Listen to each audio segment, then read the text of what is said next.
Pelo sinal da Santa Cruz, livrai-nos Deus, nosso Senhor, dos nossos inimigos. Em nome do Pai, do Filho, do Espírito Santo. Vamos inclinar a nossa cabeça. Vamos fazer silêncio. Vamos nos situar neste tempo que nós estamos vivendo, o tempo da Quaresma. Tomara que nas nossas igrejas haja mais silêncio, haja mais contemplação, haja mais espírito de oração. Tomara. E vamos começar por nós, porque nós somos o exemplo. E se a gente não dá o exemplo, fica tudo tão difícil. Meu irmão, minha irmã, que bom que você retornou para o 2º ano. Nós vamos pedir que a nossa Mãe Maria Santíssima, que guiou os nossos passos o ano passado, ela possa guiar os nossos passos nesse ano também. Nossa Senhora não precisou fazer nenhum curso de teologia, porque a vida dela já era uma verdadeira teologia, e uma teologia espiritual, porque ela meditava a palavra de Deus no seu coração. Você vai pedir que Nossa Senhora te abençoe, que Nossa Senhora não deixe você desanimar, que Nossa Senhora te conduza até o final desse curso, que Nossa Senhora esteja também abençoando, protegendo, cuidando da tua família, daqueles que ficaram em casa, e a nossa Mãe estenda seu manto, para que todos nós possamos aprender juntos, aprender uns com os outros, aprendendo com o nosso Senhor Jesus Cristo. É por isso que nós vamos consagrar o 2º ano da Escolinha da Fé à Virgem Maria, cantando.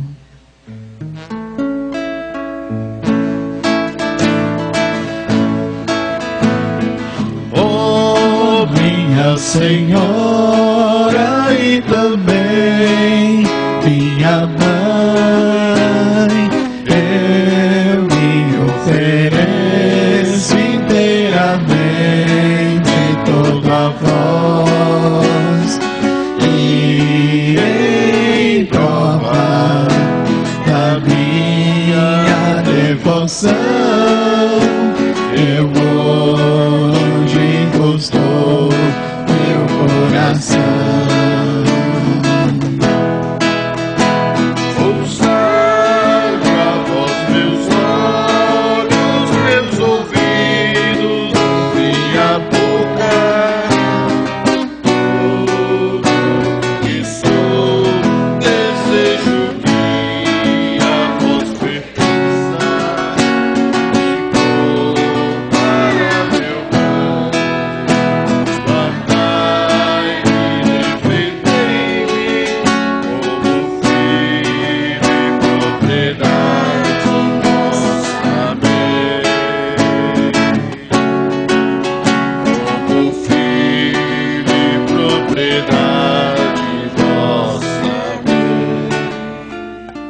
Coloque as duas mãos sobre o teu coração agora, as duas mãos sobre o teu coração. Sejam todos bem-vindos ao 2º ano. E assim como a Pedro, o Senhor também nos pede, e que você sinta profundamente no teu coração o pedido do Senhor para cada um de nós. Vamos dizer juntos o pedido de Jesus, todos juntos?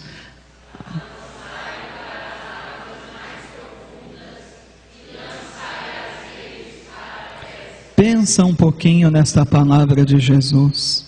Avançai para águas mais profundas. É preciso aprofundar a nossa fé. É preciso mergulhar na palavra de Deus junto com a igreja, porque a igreja nunca vai deixar ninguém se afogar. E nós vamos pedir que o Divino Espírito Santo que está dentro de nós, e é por isso que eu pedi que você colocasse as duas mãos sobre o teu coração, para que você tenha certeza que o Divino Espírito Santo de Deus é o nosso guia, é o nosso mestre, que Ele possa nos abençoar e nos conduzir para águas mais profundas junto com Jesus. Vamos rezar todos juntos. Divino Espírito Santo, neste tempo santo da Quaresma, quero me deixar conduzir por vós, mergulhando na profundidade da Palavra de Deus, encontrando nela o alimento para a minha alma, o alento para o meu coração, a força para os meus passos, a luz para o meu caminho.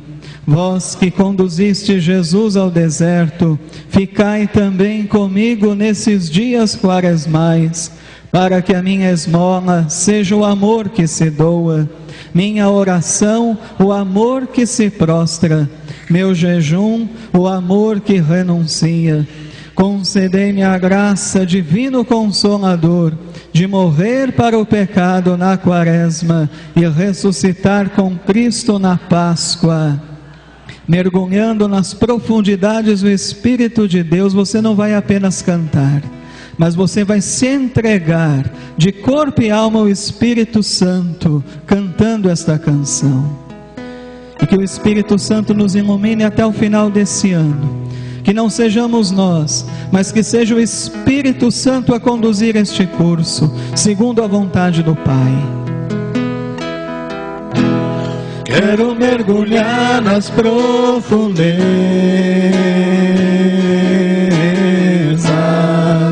do Espírito de Deus e descobrir sobre suas riquezas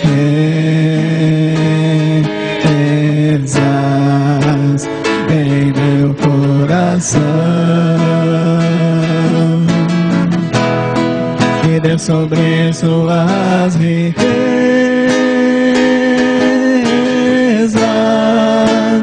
em meu coração.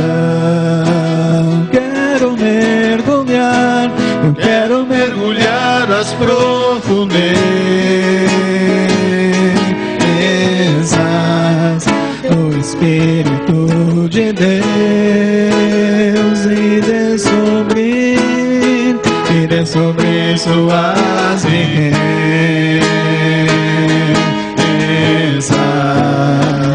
em meu coração, e sobre suas riquezas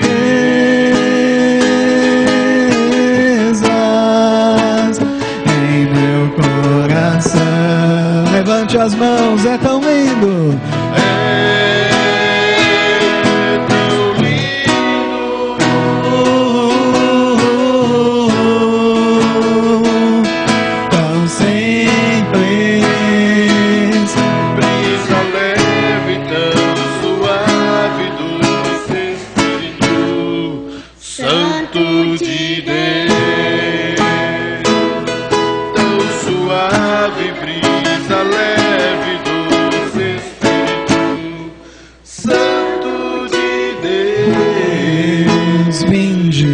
Espírito Santo, enchei os corações dos vossos fiéis e acendei neles o fogo do vosso amor. Enviai o vosso Espírito e tudo será criado e renovareis a face da terra. Oremos. Ó Deus, que instruís os corações dos vossos fiéis, na luz do Espírito Santo, fazei que apreciemos retamente todas as coisas, segundo o mesmo Espírito, e gozemos sempre da sua consolação, por Cristo Senhor nosso. Amém. Nossa Senhora, Mãe da Igreja, rogai por nós. São João Paulo II, rogai por nós. Podemos sentar. Nós já vamos rapidamente apresentar o programa do segundo ano da Escolinha da Fé. Parabéns a você que voltou. Você é um vitorioso, uma vitoriosa, porque infelizmente na Igreja Católica ainda não há muita consciência da importância da formação bíblica, teológica, doutrinal, e vocês estão tendo essa consciência. Gente, é uma graça, não é? A gente conseguir chegar até o final do ano. A minha expectativa é que pelo menos uns 40, 50 consigam chegar até o final do ano. E esse estudo que a gente vai fazer é um estudo muito importante. Então, rapidamente vai distribuindo e a gente vai repassar juntos. Vocês vão perceber que está bem suave. São apenas 14 encontros. Por isso que tem gente que chegou para mim e falou assim: posso fazer o primeiro e o segundo junto? Pode, né? Não tem problema não. Se você dá conta, pode fazer, tá? Então são 14 encontros. O que a gente pede a vocês, né? Coloque na porta da geladeira, tá? Coloque na porta da geladeira, porque geladeira a gente abre todo dia, diversas vezes ao dia, para não esquecer, tá certo? E a gente pede que vocês tenham apenas 3 faltas, tá? Então 11 presenças, pelo menos, porque aí o bispo vai ter o prazer de dar a vocês um outro certificado de conclusão do 2º ano. A gente agradece muito a Dom Cláudio, né, porque ele foi tão carinhoso, né, com aquele certificado, que ele fez algo que nem sempre um bispo faz. Bateu o carimbo dele, né, que é um carimbo que geralmente o bispo coloca só em documentos da diocese, e colocou o carimbo também no certificado de vocês. É uma lembrança para a vida inteira, né?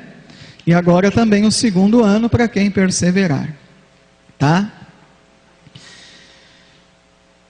Vocês tragam sempre a Bíblia, porque, na minha opinião, a gente vai abordar a doutrina da igreja, a gente vai abordar os concílios, não é? Mas sempre dentro da Bíblia, tá? Porque hoje nós estamos inseridos numa sociedade onde há muitas seitas, onde há todo tipo de evangélico, desde aqueles que são educados e vivem bem conosco, até aqueles que são radicais e ficam nos criticando, né? Então a gente tem que ver dentro da Bíblia, né? E até mesmo as heresias, né? Nós vamos ver o que um herege se baseou, não é? O que um herege se baseou, né, para criar uma heresia? Porque vocês vão perceber que os hereges se basearam na Bíblia, né? Mas sempre numa interpretação equivocada da Bíblia, e aí nasce a heresia, tá? Todo mundo pegou o programa? Então, rapidamente, hoje, dia 12, nós vamos falar um pouquinho da vida da igreja primitiva. Não dá para a gente falar em concílios sem antes falar da vida da igreja primitiva. No dia 26 de fevereiro, o Concílio Apostólico de Jerusalém, né? Então nós vamos ver o primeiro concílio da igreja que ocorreu com os apóstolos em Jerusalém. Depois, olha só 18 de março, dia 18 de março, nós vamos ter uma visão geral dos padres da igreja e dos 21 concílios. Eu quero entregar para cada um de vocês um resumo com todos os nomes dos padres da igreja, tá? Aquilo que é mais importante de cada um deles, e também já um pequeno resumo dos 21 concílios da igreja, no dia 18 de março.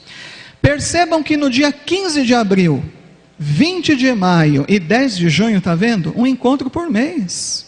Não fica pesado para ninguém, tá? 15 de abril, 20 de maio, 10 de junho, nós vamos estudar um tema que dá pano para manga: os concílios da elaboração da doutrina católica. Por isso que vão ser 3 aulas, né? Os concílios da elaboração da doutrina católica, do concílio de Nicéia ao concílio de Constantinopla III. Vão ser 3 aulas, tá? Depois, no dia 24 de junho, os concílios de Nicéia II e Constantinopla IV. Não se assuste, que a gente sempre vai passar de uma forma que todos entendam bem, ninguém vai ficar viajando na maionese, não.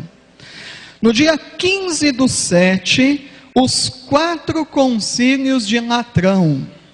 No dia 29/7, os 2 concílios de Lyon e o concílio de Vienne. No dia 26 de agosto, olha a distância, né? Do dia 29/7, só 26 de agosto a gente retorna. O concílio de Constança e o concílio de Basileia, Ferrara, Florença, Roma. Vamos ver por que tem esse nome tão comprido, né? Basileia, Ferrara, Florença, Roma. No dia 30 de setembro, o concílio de Latrão V e o concílio de Trento, que é um dos mais importantes da história da igreja, tá? A gente vai dar aí um bom resumo do concílio de Trento. No dia 21 de outubro, o Concílio Vaticano I, tá? Concílio Vaticano I tem pouca coisa. Então a gente pôs aí junto o Concílio Vaticano I e Introdução ao Vaticano II. E aí no dia 11 de novembro e 25 de novembro, 2 aulas só sobre o Concílio Vaticano II. Então veja que está um programa bem suave. Todo mundo pegou? Todo mundo? Levanta a mão quem não tem. Entrega lá, João, lá para o Mateus, para a mãe dele. Mais alguém que não tem? Pega aqui mais aqui. Pega aqui. Levanta a mão que o João Pedro vai entregar aí. Então esse é o programa do 2º ano da Escolinha da Fé. E hoje então nós vamos falar um pouquinho da igreja primitiva. Já ouviu esse nome? Igreja primitiva. A igreja dos apóstolos e dos padres da igreja, que nós vamos entender bem essa expressão, padres da igreja. Preste bem atenção. Quando falamos em igreja primitiva, a que nos referimos? Quero perguntar para vocês: a igreja primitiva é uma igreja e a nossa igreja hoje é outra igreja? Sim ou não? Não. É a mesma igreja. É a mesma, não é? É muito importante ter clareza. Por quê? Porque nós vamos encontrar alguns professores de história, não é, anticatólicos. Eu tive professores de história anticatólicos. Nós vamos encontrar alguns professores de história anticatólicos. Nós vamos encontrar alguns evangélicos desinformados que vão dizer o seguinte: que a igreja católica surgiu com Constantino. Eles vão dizer isso, né? A igreja católica só surgiu no ano 313 com o imperador Constantino, quando ele deu liberdade de culto aos cristãos no Império Romano. É a conversa de alguns professores de história, né, e de alguns evangélicos mal informados, tá? Como se a igreja primitiva não fosse a católica. A católica surgiu depois, eles dizem, né? E aí eles dizem que com Martinho Lutero, né, com o protestantismo, a igreja voltou a ser do jeito da igreja primitiva. Isso é verdade? Não é verdade, não é? Não é verdade. Não é verdade porque Cristo não se engana. Nós vamos estudar, né, bem direitinho, com muita calma. Tu és pedra, e sobre esta pedra eu edificarei a minha igreja. A igreja é uma só, do começo até quando Cristo voltar. a igreja é única. Tá certo? Então não caia nessa conversa de que a igreja católica surgiu com Constantino em 313, não é? Não. Então veja bem, quando falamos em igreja primitiva, a que nos referimos? A uma outra igreja ou a mesma igreja? Vocês já responderam, né? É a mesma igreja nossa aqui, tá? Pegue comigo na sua Bíblia a carta aos Hebreus, vou dizer a página, carta aos Hebreus, capítulo 13, versículos 7 a 9, está na página 1538 da Bíblia da Ave Maria. Ficou fácil?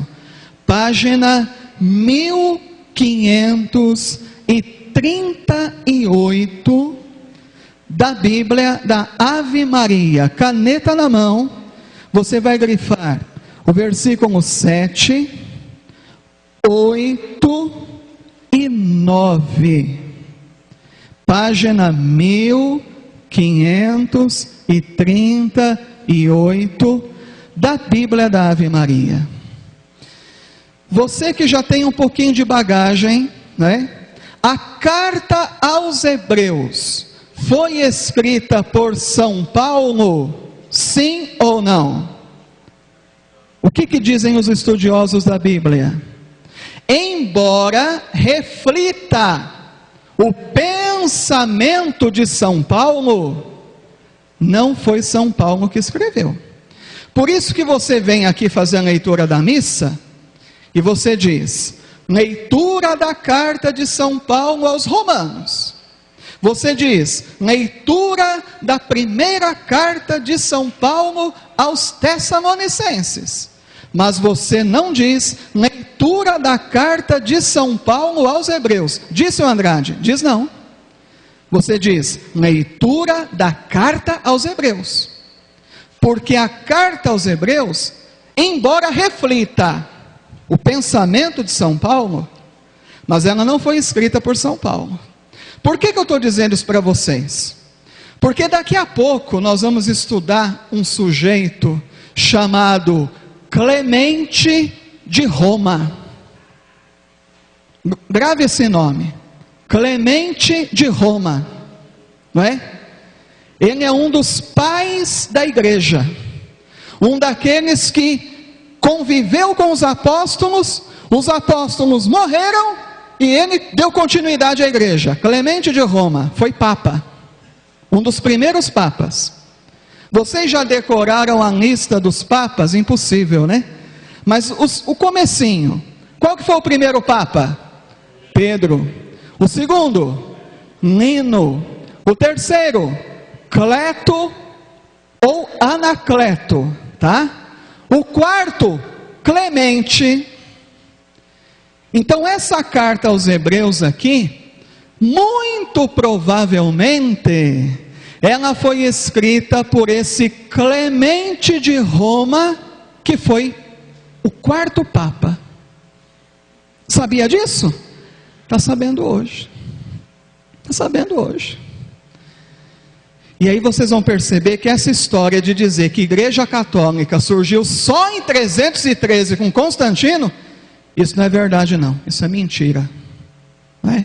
Mas daqui a pouquinho nós vamos voltar nesse assunto. Gente, nós temos aqui 3 versículos muito preciosos. O que está escrito no versículo 7? Lembrai-vos de vossos guias, que vos pregaram a palavra de Deus. Considerai como souberam encerrar a carreira, e imitai-lhes a fé. Eu vou repetir. Lembrai-vos de vossos guias, que vos pregaram a palavra de Deus. Ele está se referindo a quem? Está se referindo a quem? Está se referindo a quem? Está dizendo para as comunidades: olha, lembrai-vos, não pode esquecer. Gente, essa palavra lembrai-vos, eu fico arrepiado, sabe por quê? Porque no grego, né? No português é um cholé, mas no grego é filé mignon, porque lembrai-vos significa fazer memória. O que é um lembrai-vos?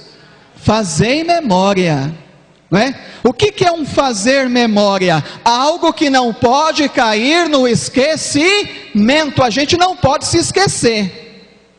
Lembrai-vos de vossos guias, façam memória dos vossos guias, daqueles que vos pregaram a palavra de Deus. Ele está se referindo a quem? Quem que eram os guias das comunidades? Os apóstolos e aqueles que vieram imediatamente depois deles. Quem que são os guias? Os apóstolos, e nós podemos dizer, e seus sucessores. E ele está dizendo que é para fazer o quê? Memória. Eu vou pegar sempre o seu Andrade aqui como exemplo, né? Aí o seu Andrade vai lá na liturgia, né? Hoje celebramos a memória do apóstolo São Tomé. Nós estamos obedecendo a palavra de Deus. Hoje celebramos a memória de Santo Inácio de Antioquia, que foi um dos que viveu depois dos apóstolos, que continuou a única igreja de Cristo. Estou dando um exemplo. A igreja não pode deixar de fazer memória desses homens. Está ficando claro na sua cabeça? Porque aqui, meu querido, minha querida, você vai entender que a veneração dos santos não é uma idolatria. A veneração dos santos é um ato de obediência à palavra. Veja que interessante a segunda parte do versículo 7. Considerai como souberam encerrar a carreira. O que significa isso? O que é encerrar a carreira? Quando que a gente vai encerrar a nossa carreira aqui na terra? Quando a gente morrer. Considerai como eles morreram. O culto aos mártires. Porque os apóstolos, com exceção de São João, e os primeiros pais da igreja, todos eles foram o quê? Mártires. Olha só o que diz a palavra. Olha só o que diz: considerai como souberam encerrar a carreira. A morte é que nem São Sebastião. São Sebastião não morreu com as flechas. Ele não morreu com as flechas, não é? Haviam pensado que ele havia morrido com as flechas. Ele foi jogado no rio, conseguiu sair do rio, sobreviveu. Foi encontrado por uma cristã piedosa, que se tornou santa, não é, chamada Irene, Santa Irene, uma cristã piedosa da época, ali de Roma, da igreja de Roma, cuidou dos ferimentos. Quando Sebastião se restabeleceu, veja a loucura de quem ama Jesus de verdade. Ele foi diante do imperador dizer: olha, morri não, estou aqui diante do Senhor para testemunhar que Jesus Cristo é Deus. Não é o Senhor que é Deus, é Jesus Cristo. O imperador falou: não acredito, né? O imperador mandou espancar até a morte. Chamou os soldados e falou: olha, seu bando de incompetentes, está vivo, agora vocês vão espancá-lo até a morte. Sebastião foi espancado, isso está nas atas dos mártires. O Vaticano conserva, graças a Deus, o Vaticano é fiel à Bíblia. O Vaticano é fiel à Bíblia.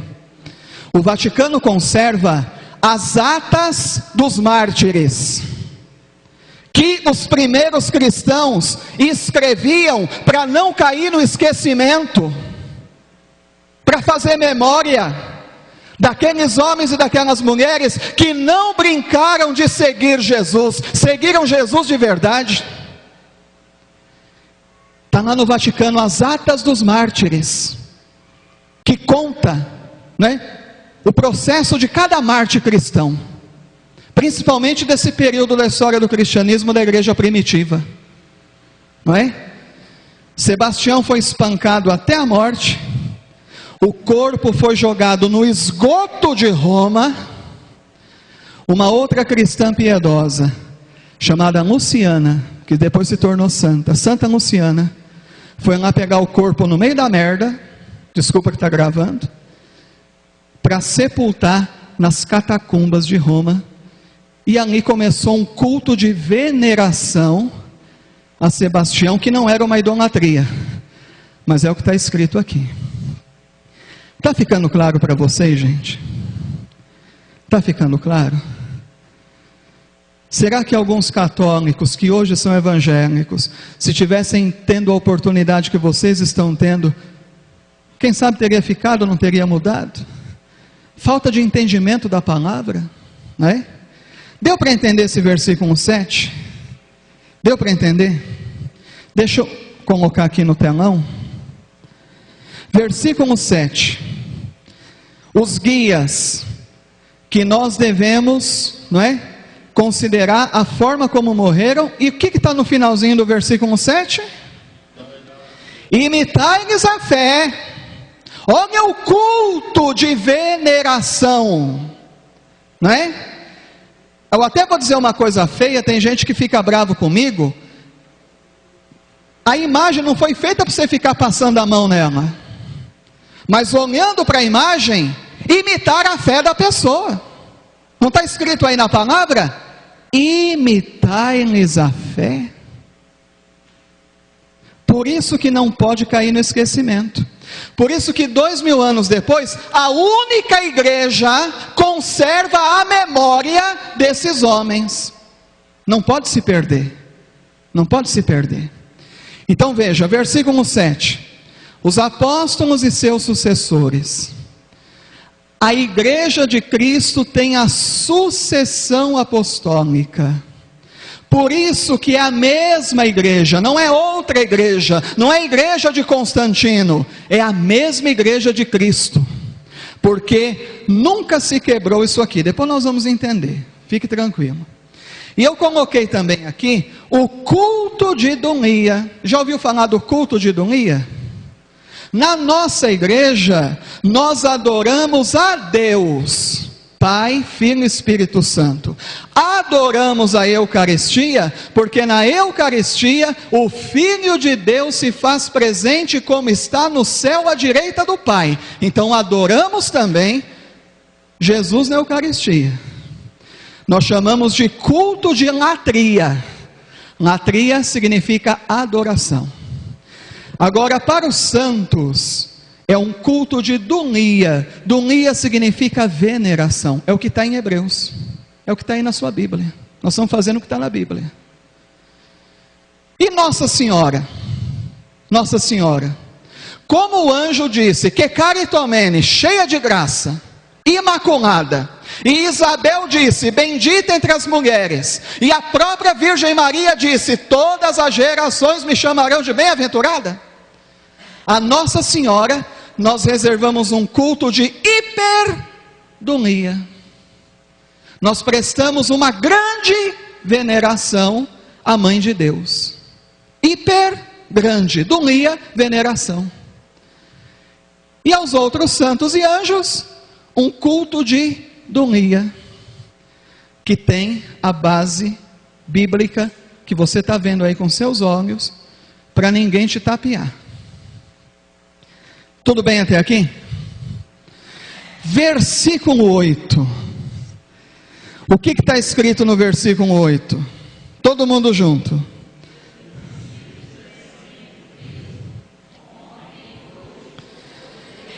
Pelo amor de Deus, gente, vamos dizer mais forte. 1, 2, 3.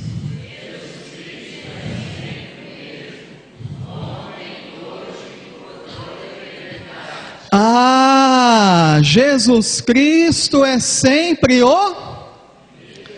Se Jesus Cristo é sempre o mesmo, e a igreja é o corpo de Jesus Cristo, né? A gente pode fazer aqui uma associação. Jesus Cristo é sempre o mesmo.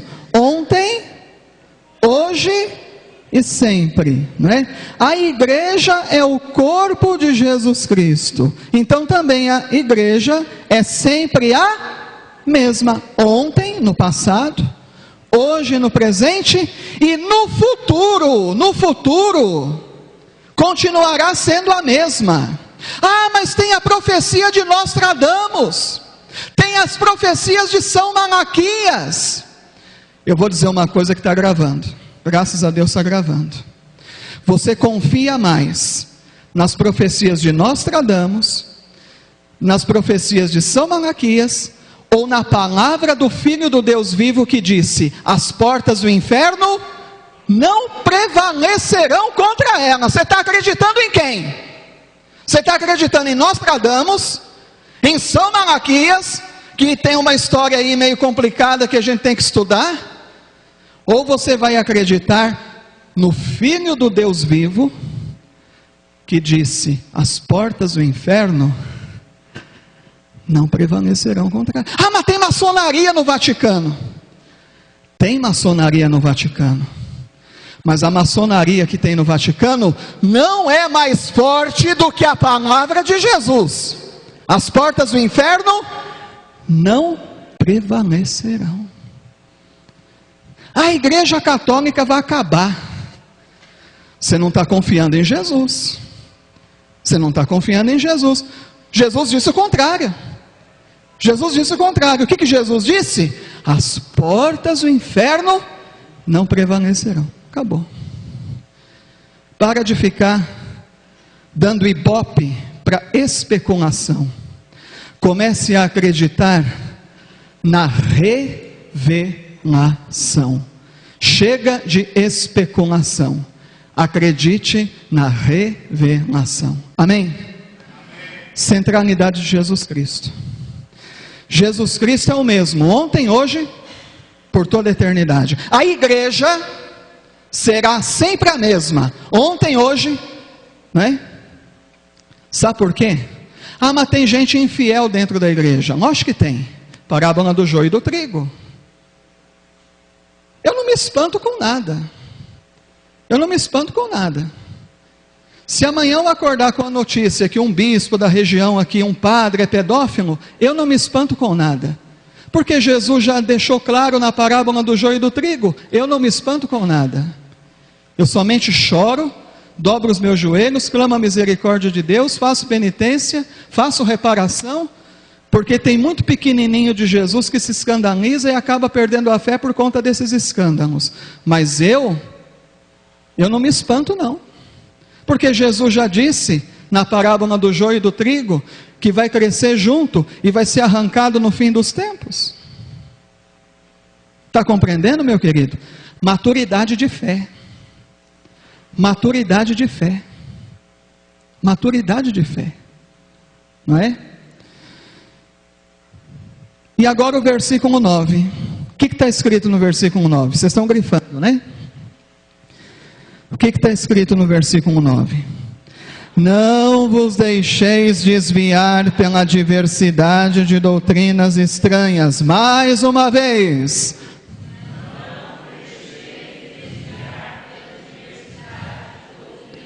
Mais uma vez que tem gente que não acordou para a vida.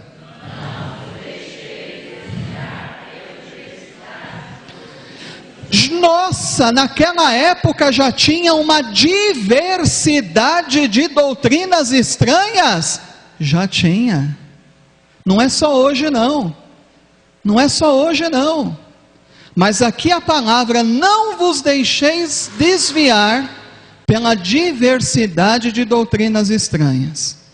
E a hora que a gente estudar, na próxima aula, o Concílio de Jerusalém, né? O Concílio de Jerusalém, vocês vão perceber ali, que vai surgir uma questão daquilo que se pode comer, e daquilo que não se pode comer, né? E o que vem logo abaixo aí no versículo 9?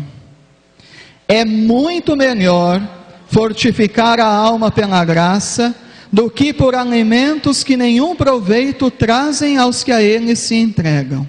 Nós vamos estudar, nós vamos chegar nesse ponto, né? Essa questão dos judeus, né? Não pode comer isso, não pode comer aquilo, não é? E aí a gente vai perceber que a nossa fé não está em comida e bebida. Romanos 14, 17, sabe de cor? Romanos 14, 17, o reino de Deus não é questão de comida e bebida. O reino de Deus é alegria, paz e justiça no Espírito Santo. Mas nós vamos chegar aí. O que significa esse versículo 9? O que apareceu ali, gente? Para a gente não se desviar para a diversidade de doutrinas estranhas, a gente tem que se manter fiel a um único caminho. Que caminho que é esse? Tradição apostólica.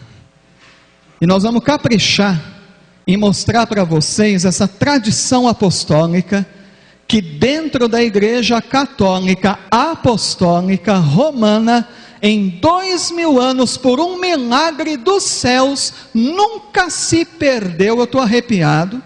Essa tradição apostólica. Nós vamos estudar em Atos dos Apóstolos, que lá na Igreja dos Apóstolos tinha bispo, presbítero, diácono. E na nossa igreja, estou arrepiado, católica apostólica romana, continua tendo bispo, presbítero e diácono. Não mudou nada. É uma linha reta a tradição apostólica. Isso nos dá segurança. Isso nos dá segurança. Evangelho de domingo passado, Jesus tinha 2 barcas diante dele. Tinha ou não tinha? Jesus, muito esperto, escolheu a barca de quem? Barca de Pedro. Barca de Pedro. Não foi por acaso? Ali você já tem um ensinamento da tradição. Gente, olha, eu daqui a pouco vou estar virando cambalhota aqui na frente. Jesus Cristo tem 2 barcas na frente dele. Ele escolhe a barca de Pedro. Na barca de Pedro ele se senta e ensina a multidão. Tradição apostólica. Impressionante.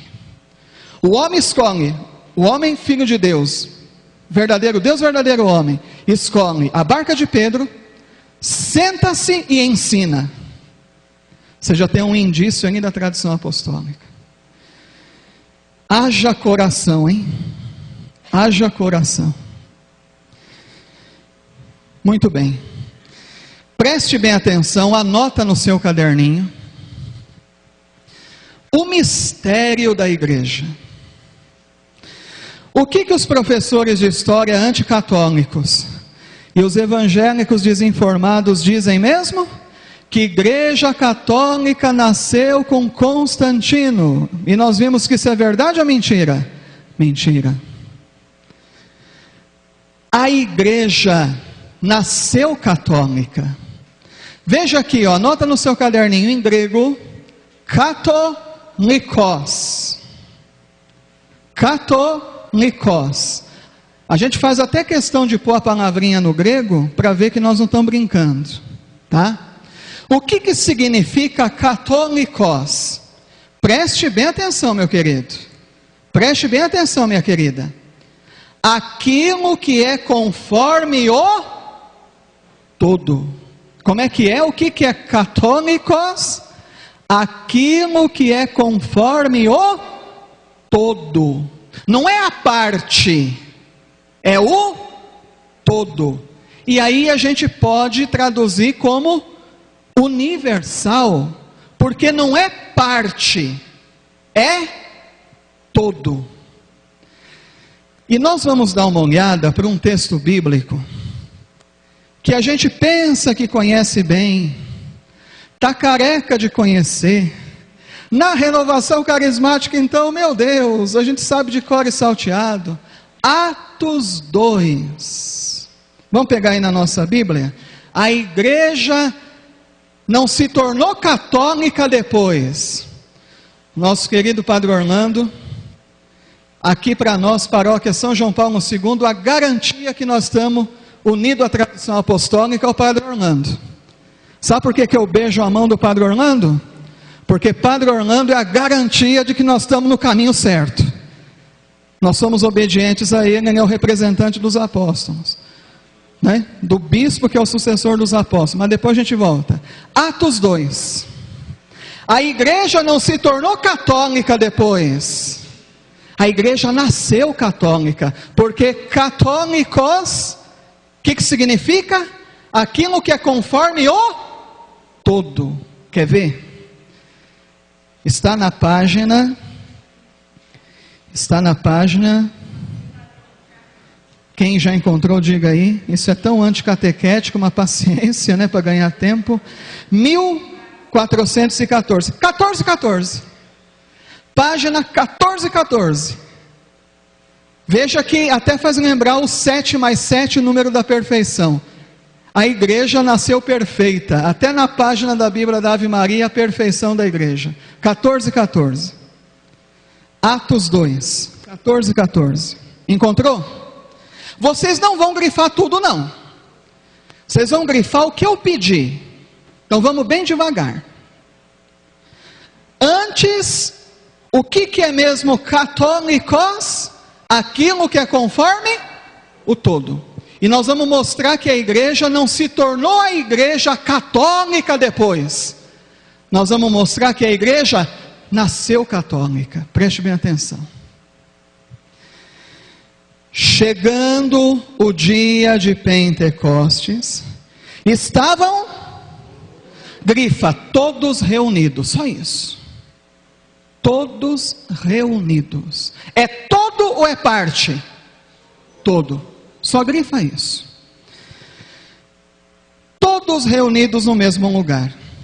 De repente veio do céu um ruído, como se soprasse um vento impetuoso, e encheu toda a casa. Grifa, toda a casa, só isso. Grifa, toda a casa. Continua acompanhando. Onde estavam sentados. Apareceu-lhes então uma espécie de línguas de fogo, que se repartiram e pousaram sobre cada um deles. Ficaram todos cheios do Espírito Santo. Grifa, todos cheios do Espírito Santo. É todo ou é parte? Todo. Todos cheios do Espírito Santo. E começaram a falar em outras línguas, conforme o Espírito Santo lhes concedia que falassem. Achavam-se então em Jerusalém judeus piedosos de todas as nações. Grifa, todas as nações. Que há debaixo do céu. Ouvindo aquele ruído, reuniu-se muita gente e maravilhava-se de que cada um os ouvia falar na sua própria língua. Profundamente impressionados, manifestavam a sua admiração. Não são porventura galileus? Todos estes que falam, grifa, todos estes que falam. Versículo 8. Como então? Todos nós, grifa, todos nós, os ouvimos falar, cada um em nossa própria língua materna?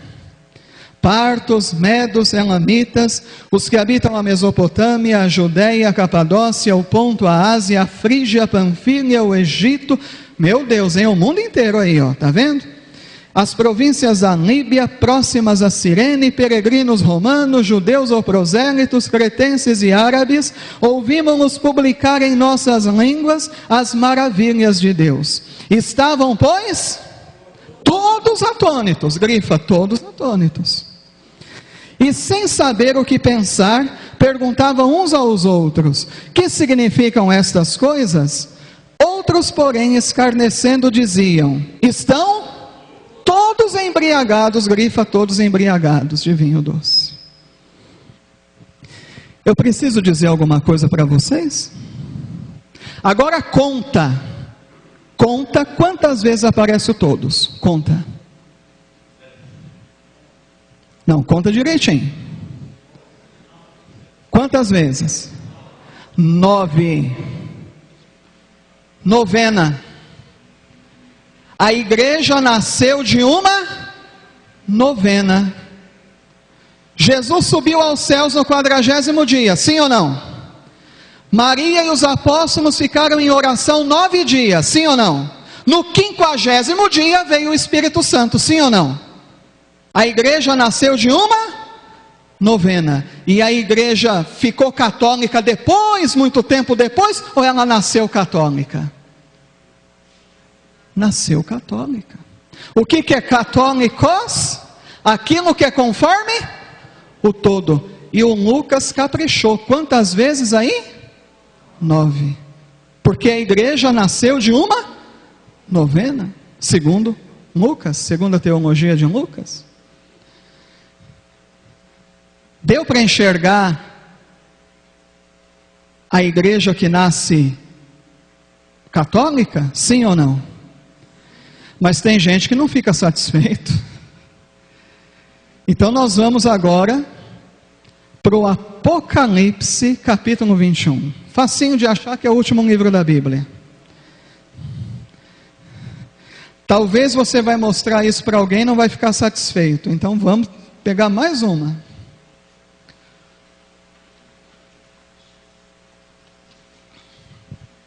Apocalipse 21. Caneta na mão.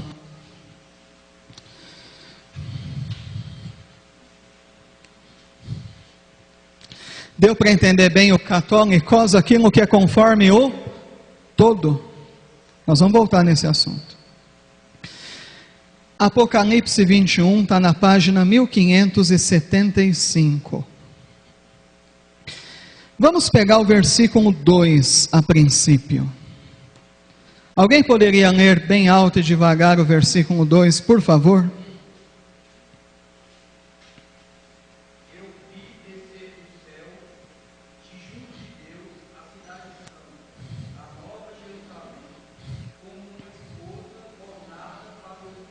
Repita, por favor, Davidson. Eu vi descer do céu, de junto de Deus, a cidade santa, A Nova Jerusalém, continua. Grifa, Nova Jerusalém, uma esposa ornada para o esposo. Agora vai no versículo 9. Aí mesmo, 21, 9. Continua a leitura aí do 9, Davidson. Versículo 9. então veio dos 7 anjos que tinham as 7 taças cheias dos 7 últimos flagelos e disse-me: vem, eu te mostrarei a noiva, a esposa do Cordeiro. Vem, grifa aí, vem, e eu te mostrarei a noiva, a esposa do Cordeiro. Continua. Agora que bonito o versículo 10. O 10, continua, Davidson. Levou-me em espírito. Para um pouquinho. Levou-me em para eu entender esse mistério não é compreensível humanamente falando. Esse mistério só é compreensível espiritualmente. Levou-me em espírito. Continua.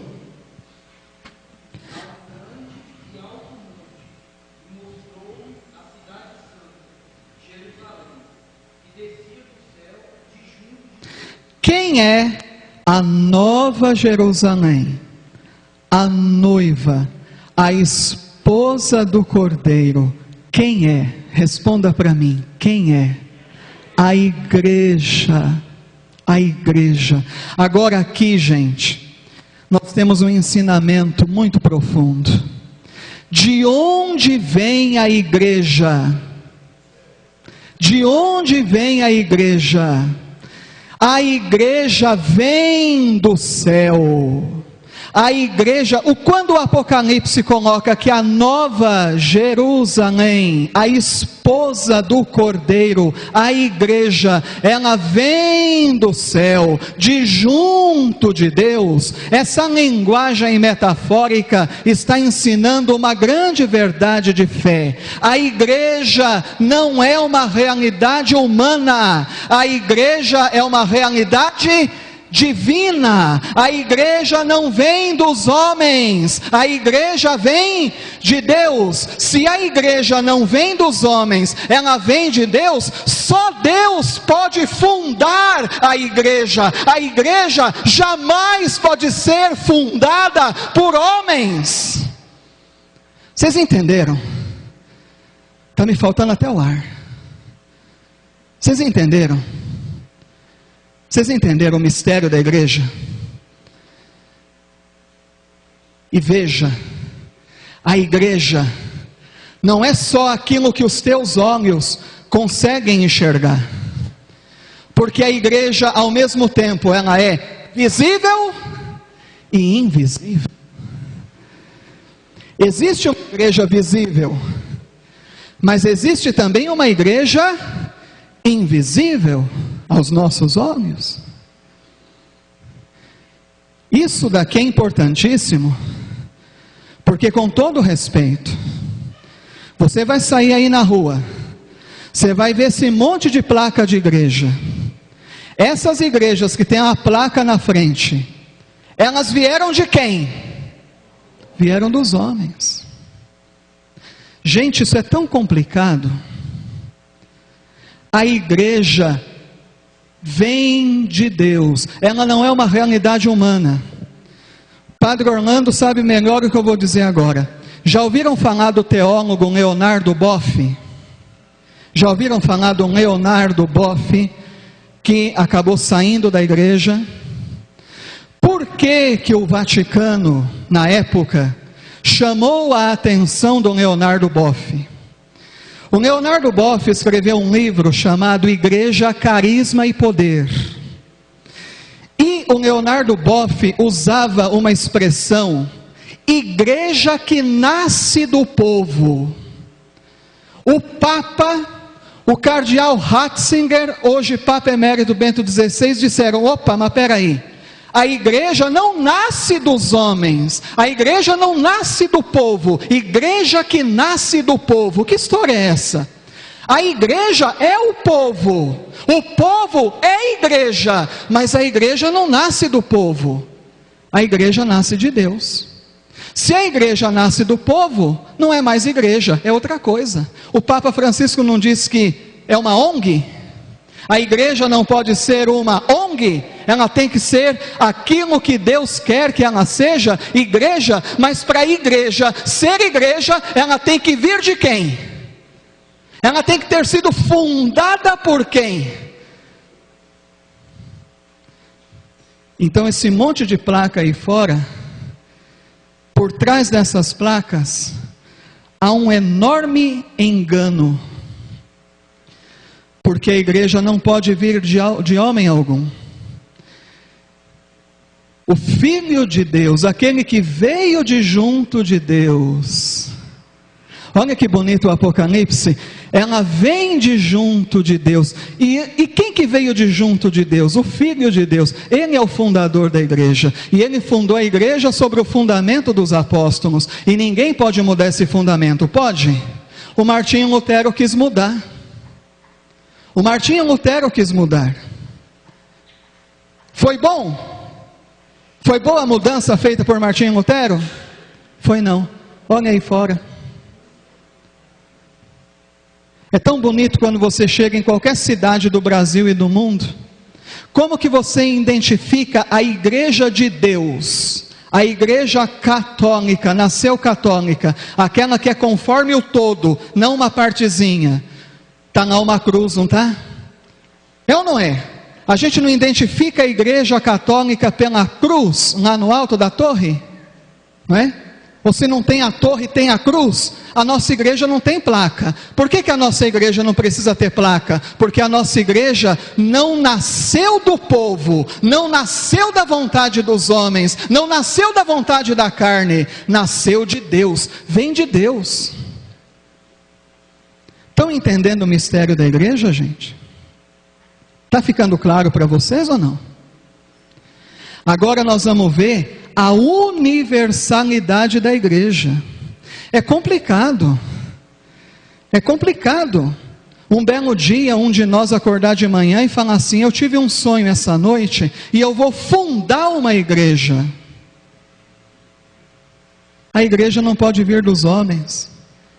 Ela é uma realidade divina. E o Vaticano disse para o Leonardo Boff, para ele se corrigir, ele ficou meio marrudo, né? O povo é a igreja é o povo, mas a igreja não nasce do povo, a igreja vem de Deus. A igreja é um povo reunido na unidade do Pai, do Filho e do Espírito Santo. O mistério da igreja. E por favor, nunca tenha olhos humanos para a igreja. Tenha olhos espirituais. Como que está aqui no Apocalipse, lá no versículo 9, no 10. Levou-me em espírito a um grande e alto monte. Isso aqui é tudo linguagem figurada. Para você entender o mistério da igreja. Levou-me em espírito. Eu não posso olhar para a igreja com olhos carnais. Eu preciso olhar para a igreja com olhos espirituais. Há um alto e grande monte. É uma realidade alta. É uma realidade grandiosa. É uma realidade magnífica. O mistério da igreja. O mistério da igreja. Meu Deus. Que o Espírito Santo nos conduza, para a gente aprender a ver a igreja, como ela deve ser vista. É um mistério. Não é à toa que Santa Catarina de Sena dizia: se morro, morro pela igreja. Santa Teresa de Ávila, estou arrepiado, quero viver e morrer como filha da igreja católica. Muito profundo. Mas vamos ver a catolicidade da igreja. A universalidade da igreja. Retoma o versículo 10, Davidson, por favor.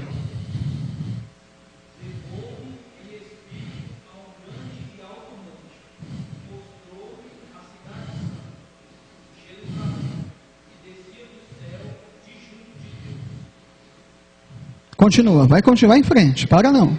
Revestida da glória de Deus, assemelhava-se seu esplendor a uma pedra muito preciosa, tal como o jaspe cristalino. O que está por trás dessa imagem? A beleza da igreja. A igreja é bela. A igreja é bela. A beleza da igreja. Continua no 12.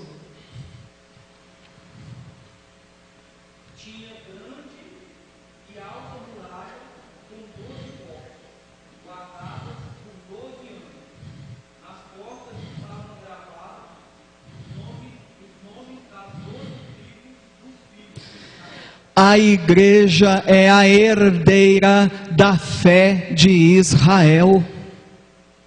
A igreja, pode até anotar nos seus apontamentos, a igreja é a herdeira da fé de Israel.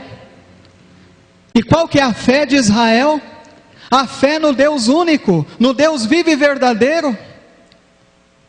Por isso que tem as portas, e nessas portas gravados os nomes das 12 tribos dos filhos de Israel. A igreja é a herdeira da fé de Israel. O povo de Israel, como sempre diz o nosso querido Padre Orlando, prefigurava a igreja. O povo da antiga aliança prefigurava o povo da nova aliança. Continua, Davidson. Preste atenção agora no versículo 13. Ao oriente, 3 portas. O que significa setentrião? Ou tradução triste, né? Norte. Ao oriente, 3 portas. Ao norte, 3 portas. Continua, Davidson.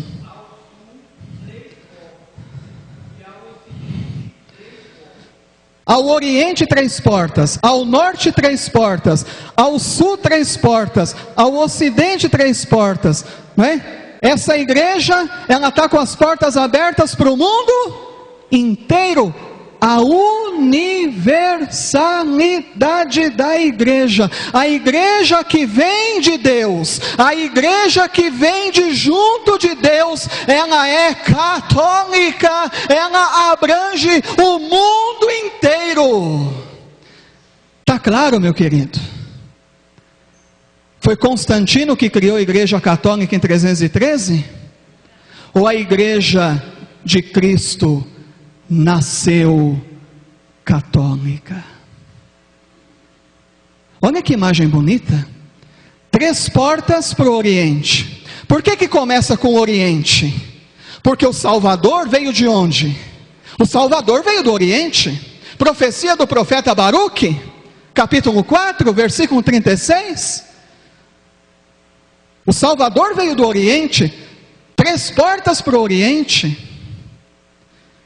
Israel, a Palestina, está no oriente.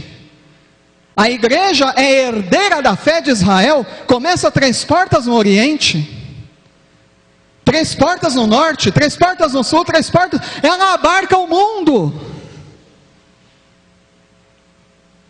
A igreja verdadeira é católica, católicos, conforme o todo, não conforme a parte. O seu Martinho Lutero fundou uma igreja conforme a parte, porque de 7 sacramentos, ele tirou 5 e ficou com 2. A transubstanciação, ele disse que não era mais transubstanciação, era consubstanciação. Jesus disse: isto é o meu corpo, isto é o meu sangue. O seu Martinho Lutero chegou e falou: não, isto não é o corpo e não é o sangue. Jesus está no pão, Jesus está no sangue, junto com o pão, junto com o sangue, mas não no pão e no sangue. Tudo para maquiar. Tudo para maquiar a burrada. Meu Deus, está gravando, talvez vai dar problema para mim, mas tudo para maquiar a burrada que ele fez, em querer fundar uma igreja não conforme o todo, católicos, mas conforme uma parte. E é por isso que tem caráter de seita. Seita, aquilo que está à parte, é uma parte. Procura ser uma parte do todo, nunca será o todo. Meu Deus, vocês estão compreendendo, gente? Talvez você vai ter um outro olhar quando você sair aí na rua. Se você ainda no fundo do teu coração tinha uma tentação de achar que a igreja católica não é a verdadeira e que alguma dessas igrejas aí possa ser a verdadeira, se ainda no fundo do teu coração havia essa tentação, em nome de Jesus está caindo por terra, porque você está vendo dentro da palavra de Deus que a única igreja de Cristo nasce católica.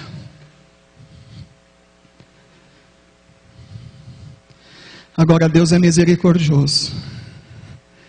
O Concílio Vaticano II disse que nas outras igrejas tem pessoas que vivem tão piedosamente a sua fé, que é como se elas estivessem vivendo o todo, embora não vivam, mas vivem a sua fé tão piedosamente, são tementes a Deus, praticam a justiça.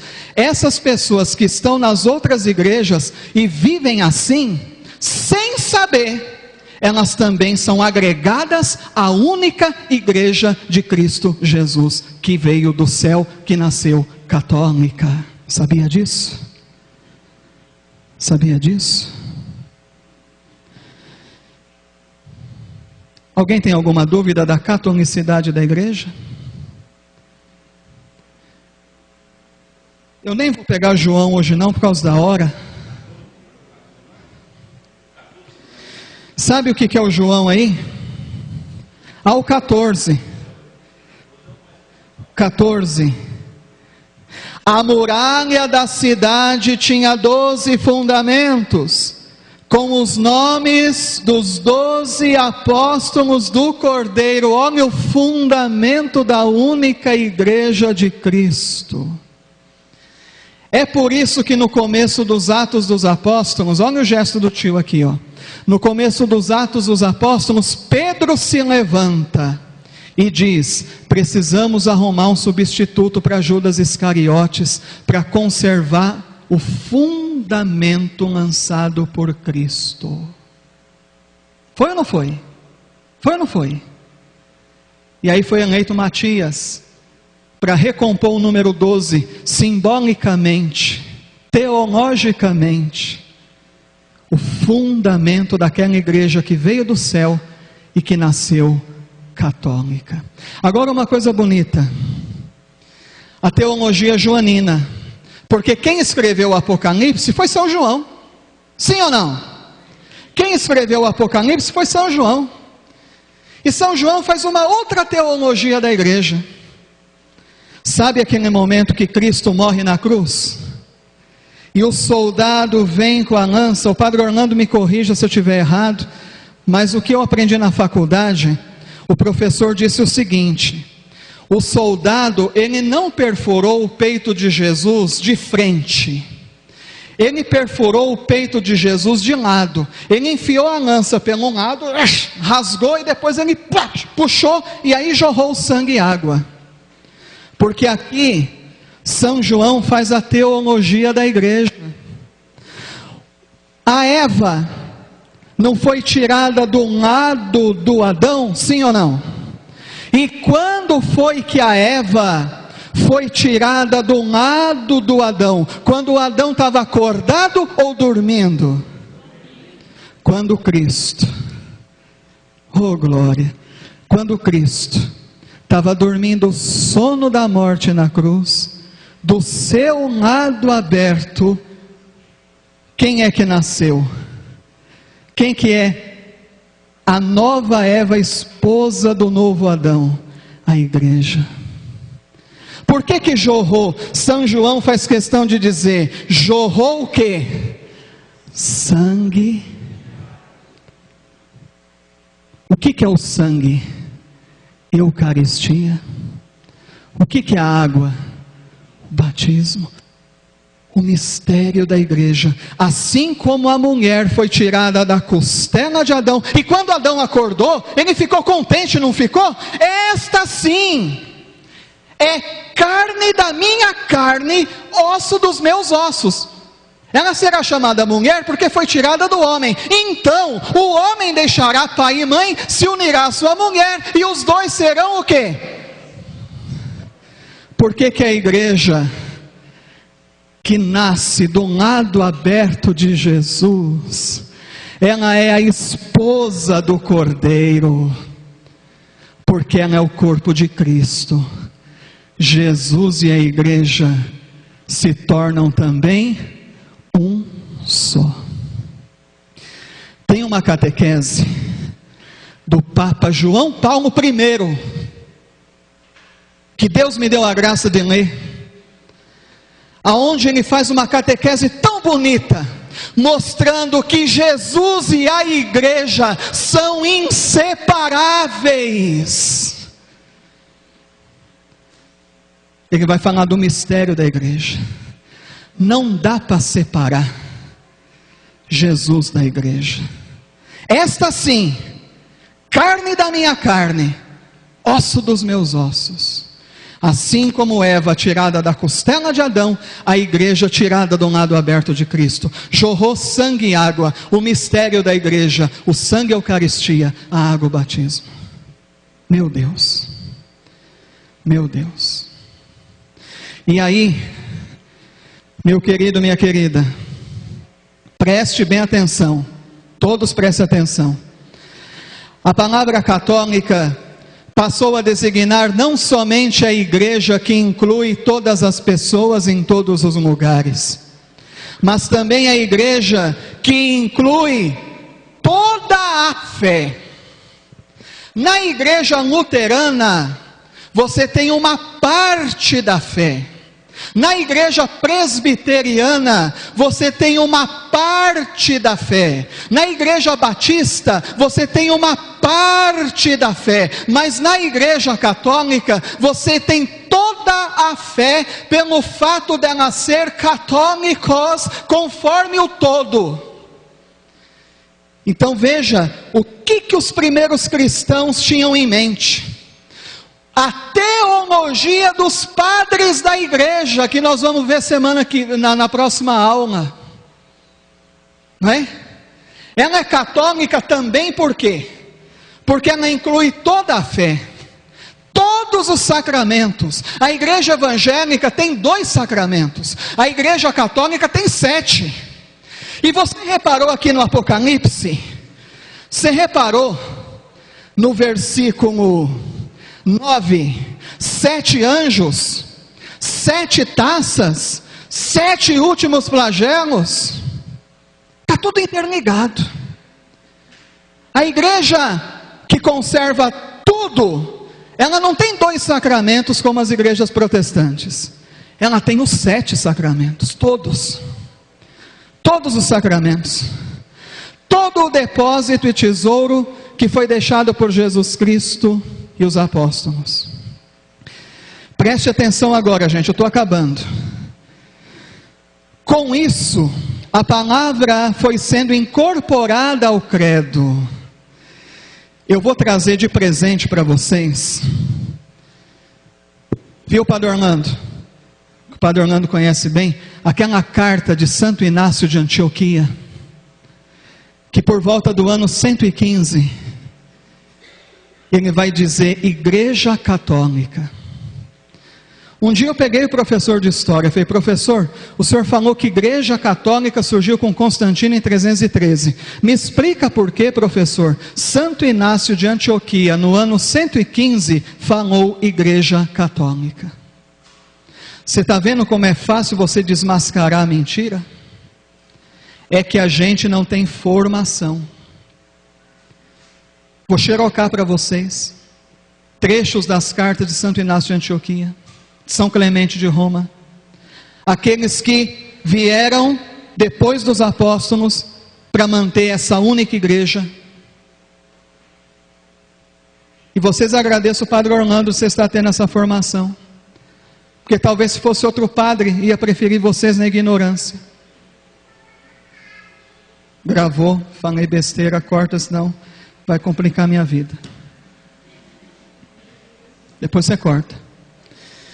Com isso, a palavra foi sendo incorporada ao credo. Preste atenção, gente, isso aqui é um filé mignon. Como forma de distinguir a igreja que guardava a fé inteira das seitas que estavam nascendo e que desprezavam todo da fé. Por que os primeiros cristãos começaram a dizer: creio na igreja católica? Eles falavam: creio na igreja. Aí eles começaram a dizer: creio na igreja católica, por causa disso. Uma forma de distinguir a igreja que guardava a fé inteira das seitas que estavam nascendo e que desprezavam o todo da fé. E veja que bonito, veja que bonito. Creio na Santa Igreja Católica, a igreja que guarda, conserva, transmite. Você percebeu que está em destaque?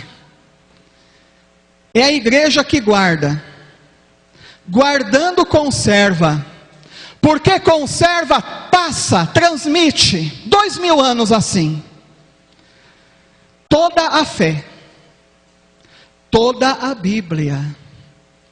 Você sabe o que significa uma igreja que transmite toda a Bíblia?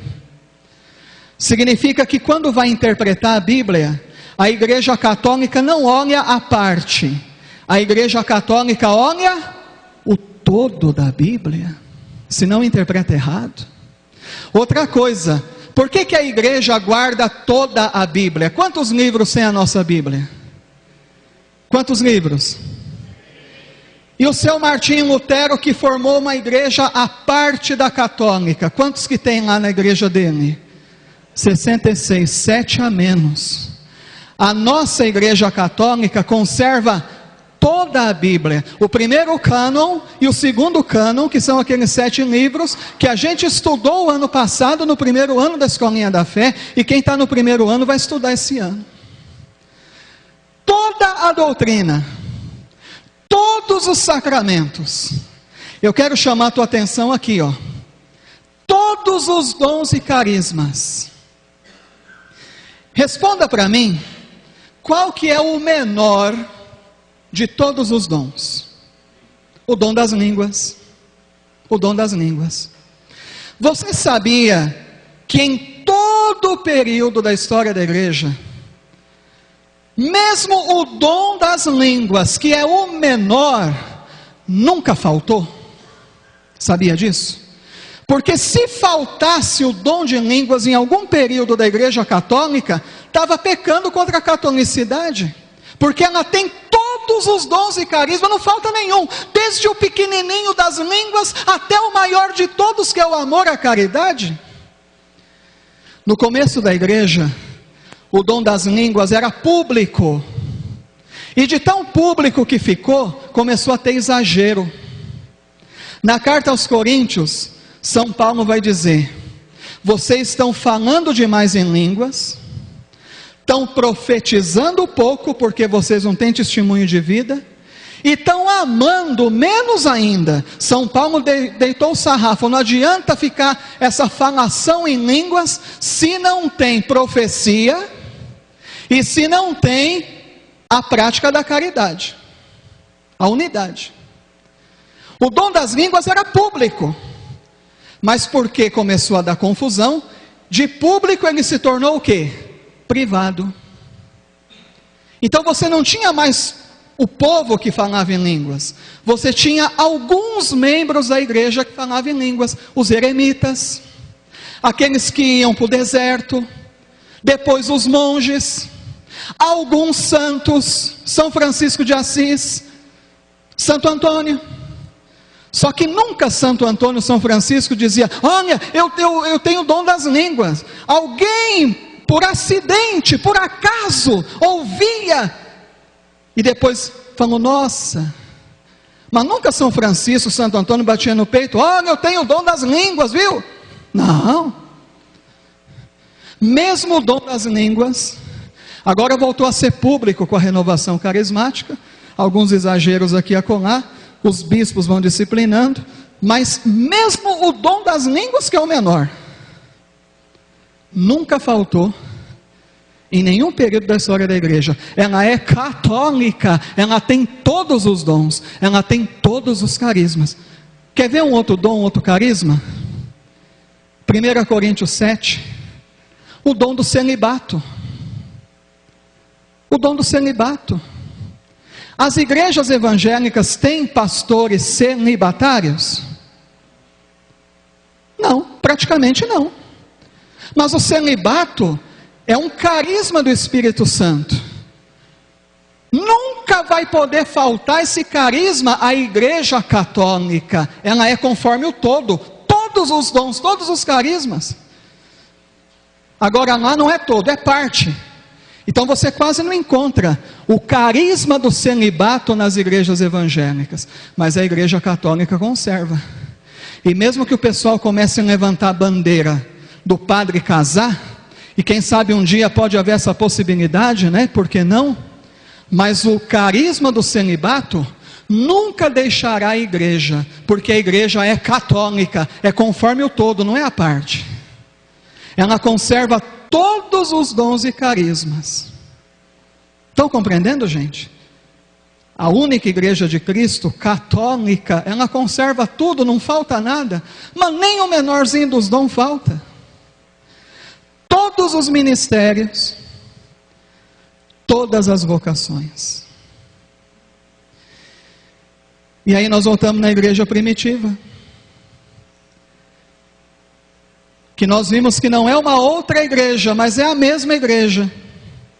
Porém, o que é a igreja primitiva? um período da história da igreja, o período inicial, o início da igreja, as origens do cristianismo, a infância da igreja. Nós vamos estudar os primeiros passos da igreja, as primeiras palavras da igreja, as primeiras atitudes da igreja. É que nem alguém, né, que vai procurar reconstituir a sua infância. Onde o senhor nasceu? Onde o senhor nasceu? Pirapora. O senhor volta lá na tua infância, para o senhor entender um pouquinho melhor quem o senhor é.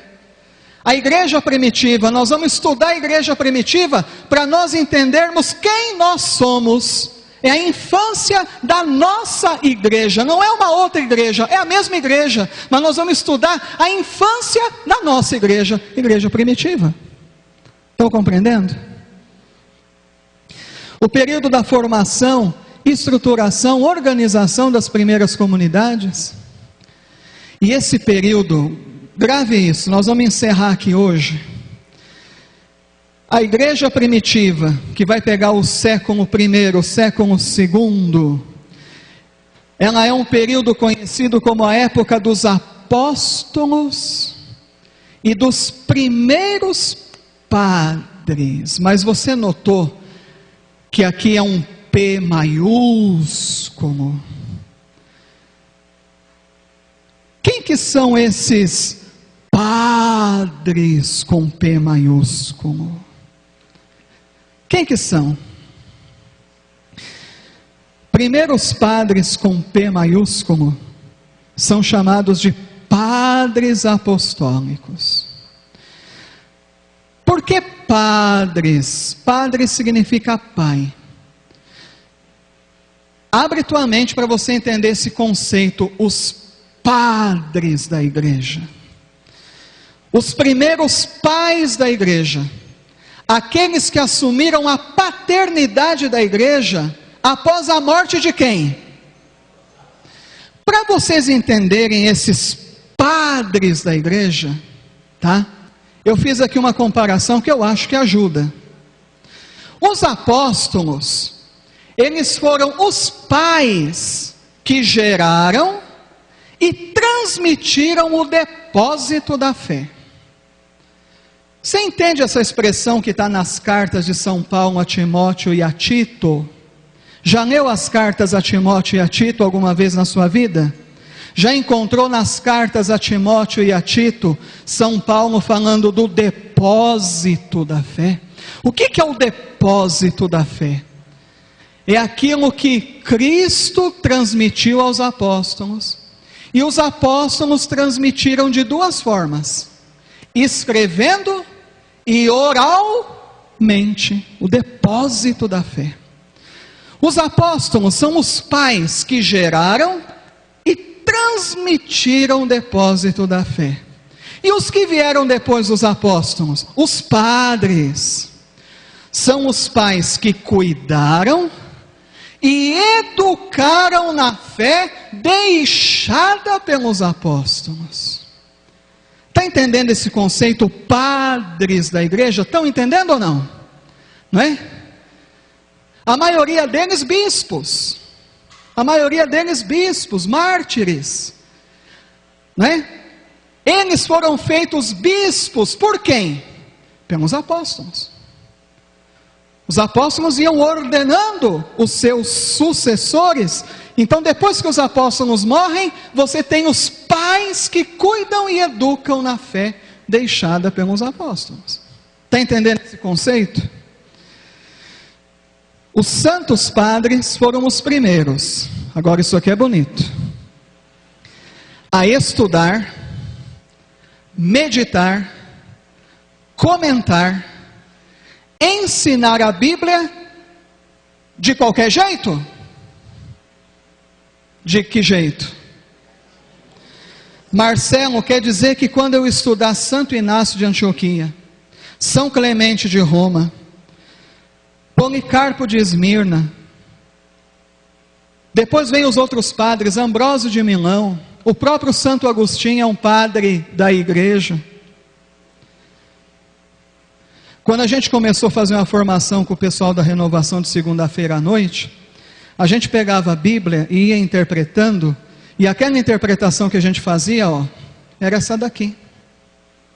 Porque eles foram os primeiros a estudar, meditar, comentar, ensinar a Bíblia de acordo com a tradição apostólica. Por isso que um padre católico precisa fazer uma teologia de 4 anos, para não falar abobrinha para o povo. Agora vocês acham certo qualquer um pegar a Bíblia e começar a dizer qualquer coisa, e graças a Deus, que os servos de grupo de oração, os pregadores, os catequistas, os ministros da palavra estão estudando. A nossa diocese faz formação para catequista na diocese lá em Patos, no setor aqui na São Damião, na nossa paróquia tem formação. Estão estudando, porque gente, nós temos que ensinar a Bíblia para o povo, de acordo com aquilo que foi transmitido por nosso Senhor Jesus Cristo, que veio do céu aos seus apóstolos. Não é uma coisa da minha cabeça, não é o que o seu Martinho Lutero fez, querendo algo da cabeça dele, rompendo não apenas com a sucessão, porque ele renegou seu sacerdócio, virou, não sei se foi reduzido a estado laical na época, mas ele renegou tanto a sucessão quanto a tradição apostólica. Por isso que cada um pega a Bíblia do jeito que quer. Se você ir na Avenida Brasil, cada igrejinha que você entrar, você vai ver um pastor pregando uma passagem bíblica diferente. Se você for em qualquer igreja católica do mundo, todos os sacerdotes do mundo estão pregando a mesma palavra de Deus, sim ou não? Católica, universal, conforme o todo, não é a parte. Eu sempre gosto de dizer que na igreja católica, a Bíblia é rainha. A Bíblia é soberana. O padre não prega o que quer, ele prega conforme a liturgia da palavra. De onde vem